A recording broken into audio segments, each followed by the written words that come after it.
Writing with Andrew. I want to get better at writing. It is, after all about context. Something doesn't feel quite right. You've just observed the gap beside me on the shelf. The skull that's often there has gone somewhere.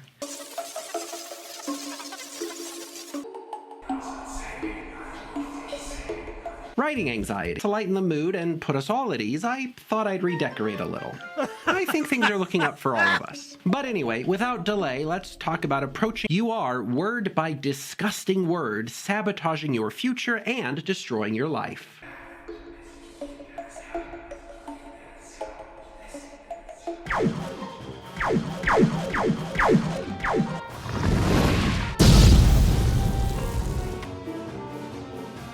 But again, I've apparently been transported to the darkest timeline in a place detached from basic reality, so I couldn't get any, and we're going to have to rely on digital reconstructions instead.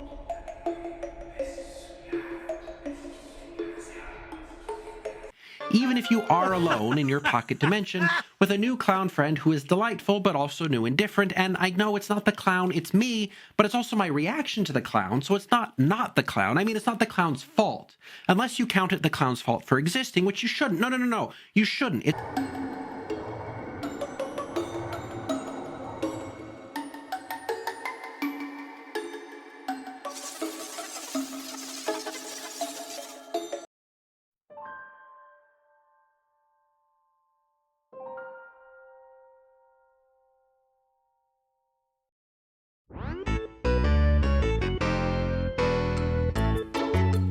Good evening, YouTube. How y'all doing tonight? So, anyway, I was flying out of Ohio on my way to the grocery store the other day, and this person comes up to me when I'm sitting at my gate and says, "You look like the kind of guy who knows how to put a stop to a good time." And you know what I said back? Well, nothing. But, on the whole flight to the grocery store, I thought about what I could have said, and that's why we're talking about endings today and how to do a good job with them.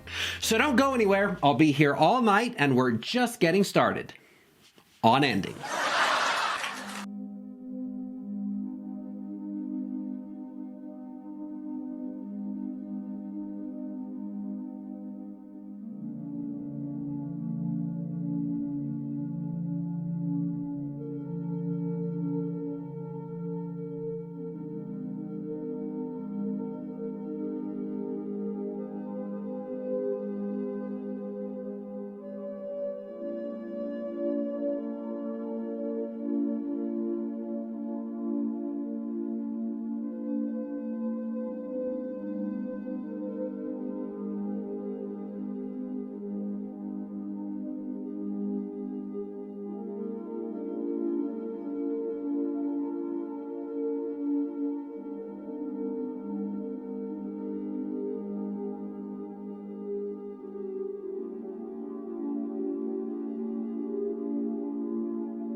And then I was like, "Hi, hungry.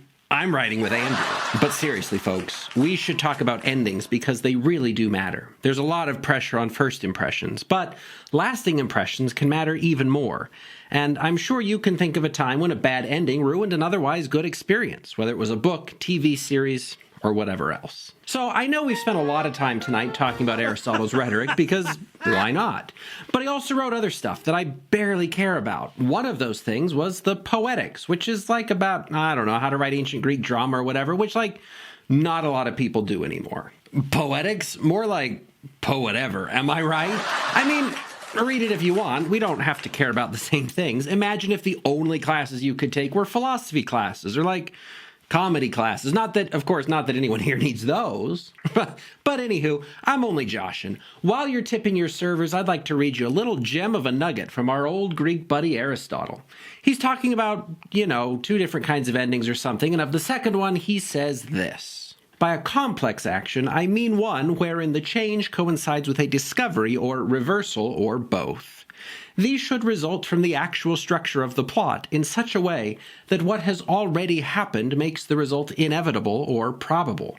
For there is indeed a vast difference between what happens propter hoc and post hoc. Okay, nerd, but I don't know. Maybe we should talk about it for a second.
I mean, we all like to play, but seriously, airline food? Remember when that stuff existed and you could make fun of it? It's a joke now, and that's supposed to be my job. But yeah, so let's see what Aristotle's really saying. For one, he says that a satisfying ending comes about by a discovery or a reversal. In other words, it's something you don't see coming. Like my punchlines, they come too fast for any prize fighter, too fast to write down even. Again, I'm only playing. Hate the game if you gotta hate something. But when it comes to endings, this makes sense. Why else would people complain about spoilers? We don't often like knowing how something is going to end, and an overly predictable ending can be the mark of a poorly composed story. But why does this happen? Well, a predictable ending is a natural consequence of trying to do the right thing when you're composing a plot. See, narrative fiction generally works on the basis of cause and effect sequences of events. Like those contraptions where a bowling ball smashes a whoopee cushion that floats a feather that tips over a match that lights a candle that burns a string that releases a mannequin hand that absolutely demolishes that like button. If there's only one foreseeable path for the cause and effect chain to go, well then you'll end up with an obvious and predictable ending. Put a water-squirting object in the first act of your play, and, per Mr. Chekhov, you already know someone will be moister by the end. But, as always, the same principle applies to other kinds of writing, too. A predictable ending is boring in the same way that a poem that lands on an obvious emotion is uninteresting. Oh, that poem called The Fun of Fall talks about brisk air, orange leaves, steaming cocoa, and how it makes you feel happy in a generic and seasonally appropriate way? I mean, that's pretty neat, but it's also not a very neat poem. We saw that one coming from a mile away. I mean, where else was it going to go? And your research article about frogs landed on the conclusion that they have legs and like water? You are really breaking some new ground there, Charlie Darwin. So, say what you will about Aristotle, but it's a real thing that a satisfying ending or conclusion is a surprising one. However that surprise comes to be, it's just not as fun when you know from the start how things are going to end up. Right? Like, you just don't need to spend time reading a book if there's nothing to find out. And speaking of nothing to find out, I gotta tell you about this date I went on back in the 60s.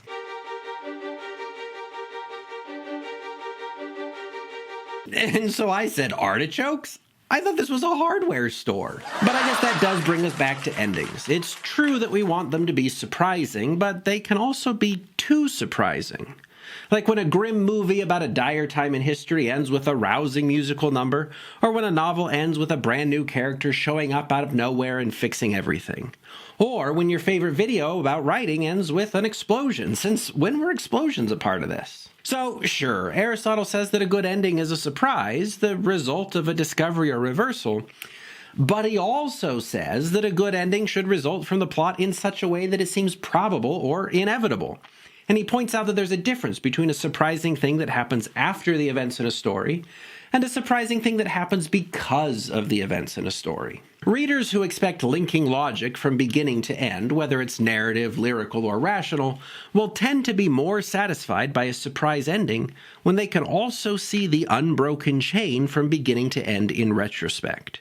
That is, the conditions and rules of the text were set up early and then paid off in an unexpected but believable way. Sometimes less experienced writers will chase the high of a twist ending, something so surprising that it blows the socks right off your readers. But in the name of surprise, then the writer ends up keeping so many secrets that the ending happens out of nowhere, completely detached from anything the rest of the story or poem was doing. And you know what that feels like?